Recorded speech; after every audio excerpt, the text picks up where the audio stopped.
Hello and welcome. You're watching Unplugged TV India. This is Alice Francis. Let's get some major updates from around the world. Yogi Adityanath takes oath as the Uttar Pradesh Chief Minister for a second straight term. Yogi Adityanath took the oath as Uttar Pradesh Chief Minister on Friday at a grand event at the Bharat Ratna Atal Bihari Vajpayee Ekana Cricket Stadium in Lucknow. With the swearing-in ceremony, the state sees a record of a chief minister returning to power for a second straight term after nearly 3 decades. Prime Minister Narendra Modi, Home Minister Amit Shah, Defence Minister Rajnath Singh were among the top BJP leaders present at the mega swearing-in ceremony. Adityanath was administered oath by Governor Anandiben Patel at the jam-packed stadium. He was a member of the parliament from the Unnao Lok Sabha seat from 2004 to 2009. The swearing-in ceremony was a show of strength for the party, which is also gearing up for the 2024 national elections, taking place nearly 2 weeks after the poll results were announced and the BJP combined claimed a thumping majority with 273 seats.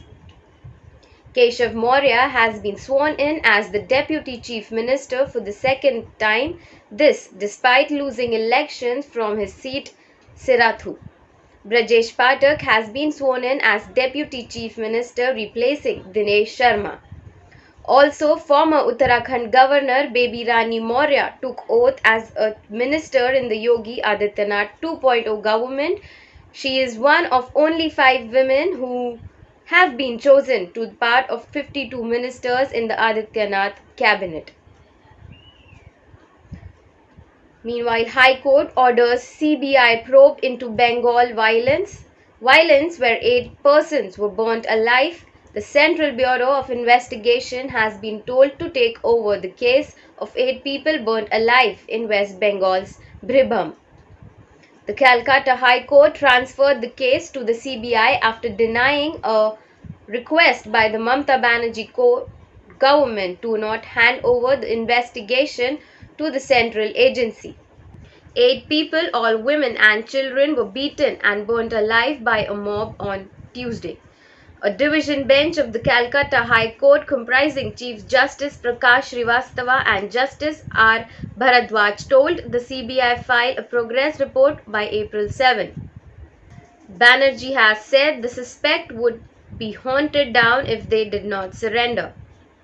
Battling a furious political backlash over the savage killings and accused by the opposition BJP of condoning political violence, the chief minister also alleged that something big was behind the incident.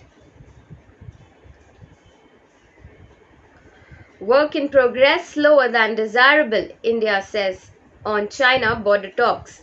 Foreign Minister S. Jaishankar, after a 3-hour meeting with his visiting Chinese counterpart Wang Yi today, on Friday, described ties with China as work in progress at a slower pace than desirable.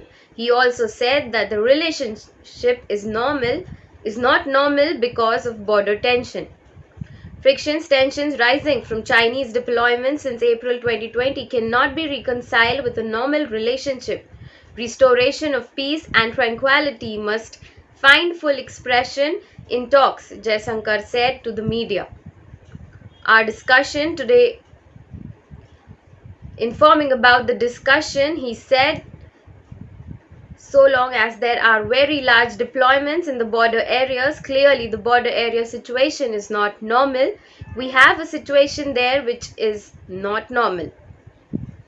Jaishankar said the relationship was best served by observing 3 mutuals: mutual respect, mutual sensitivity, and mutual interest. The 2 foreign ministers also discussed the Ukraine war. Some global news. Chinese passengers plane crash, second black box found on 5th day.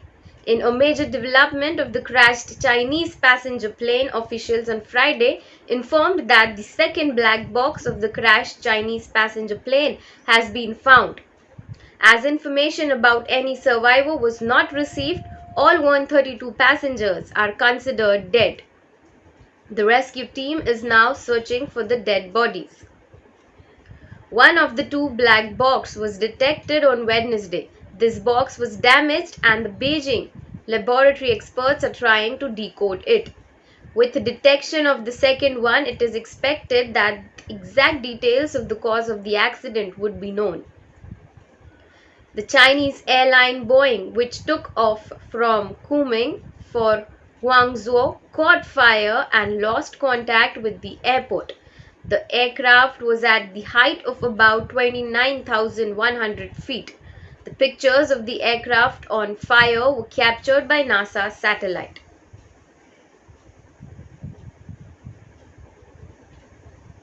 Punjab CM announces One MLA One Pension rule. Punjab Chief Minister Bhagwant Mann on Friday announced new rules on the pension system of MLAs and ex-MLAs. CM announced that from now onwards, the MLAs and ex-MLAs will get pension for only one term, irrespective of how many times they win. CM Mann in a message shared on his official Twitter account said that there will also be a deduction in allowances given to MLAs' families.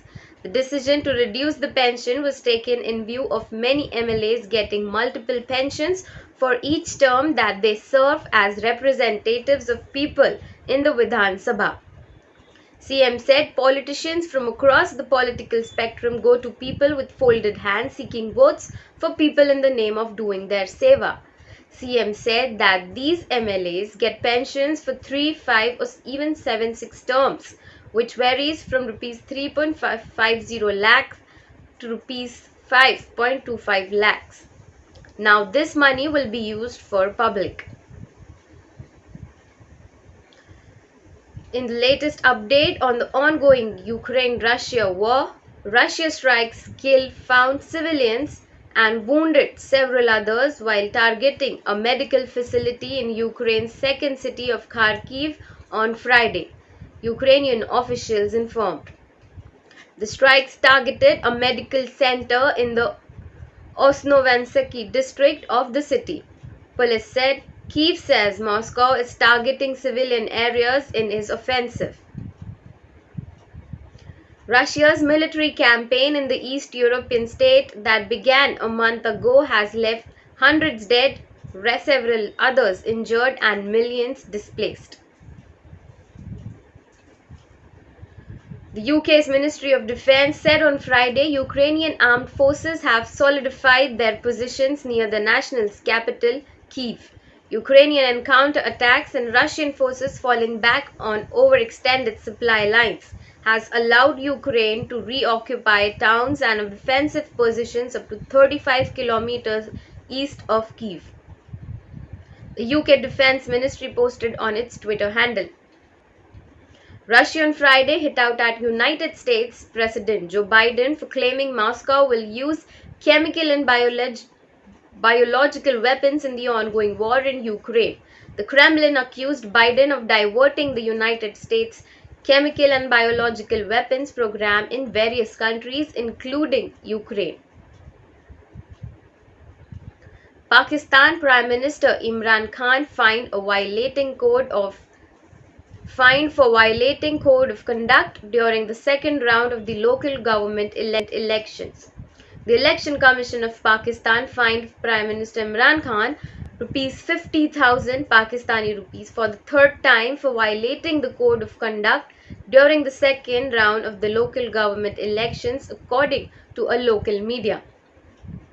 As per the news, the Election Commission fined Khyber Pakhtunkhwa Chief Minister Mahmood Khan and 3 other public officials, each Pakistani, 50,000 for speaking at a public assembly in Malakand in breach of the Code of Conduct.